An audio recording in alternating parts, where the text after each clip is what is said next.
সানিয়া মির্জার সঙ্গে বিচ্ছেদের জল্পনার মাঝেই পাকিস্তানি অভিনেত্রী সানা জাভেদকে বিয়ে করলেন ক্রিকেটার শোয়েব মালিক। সোশ্যাল মিডিয়ায় নিজেই জানিয়েছেন বিয়ের কথা। ভারতীয় টেনিস তারকার সঙ্গে ১৩ বছর আগে বিয়ে হয়েছিল শোয়েব মালিকের।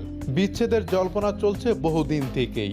১৭ই জানুয়ারি সানিয়া মির্জা তার এক পোস্টে বিচ্ছেদের ইঙ্গিত দিয়ে লেখেন, বিয়ে কঠিন আবার বিচ্ছেদও কঠিন। এসব কথার মধ্যেই বিয়ের দুটি ছবি প্রকাশ করে শোয়েব মালিক লিখেছেন, আলহামদুলিল্লাহ, সবাই আমাদের জন্য দোয়া করবেন। এটি শোয়েব মালিকের তৃতীয় বিয়ে আর সানার হচ্ছে দ্বিতীয় বিয়ে। ২০২০ সালে পাকিস্তানি গায়ক ওমর জসওয়ালকে বিয়ে করেছিলেন সানা। গত বছর আলাদা হয়ে যান তারা। বিয়ের পর ইনস্টাগ্রামে নিজের নাম বদলে সানা শোয়েব মালিক করেছেন পাকিস্তানি এই অভিনেত্রী। পাকিস্তানি টিভি সিরিয়ালের জনপ্রিয় অভিনেত্রীদের একজন সানা। ২০১২ সালে শেহর ইজাদ সিরিয়াল দিয়ে অভিনয়ে অভিষেক ঘটে তার। রোমান্টিক সিরিয়াল কাহানিতে অভিনয়ের সুবাদে দর্শক মহলে পরিচিতি পান তিনি। এতে অভিনয়ের জন্য লাস্ট স্টাইল অ্যাওয়ার্ড মনোনয়নও পান তিনি।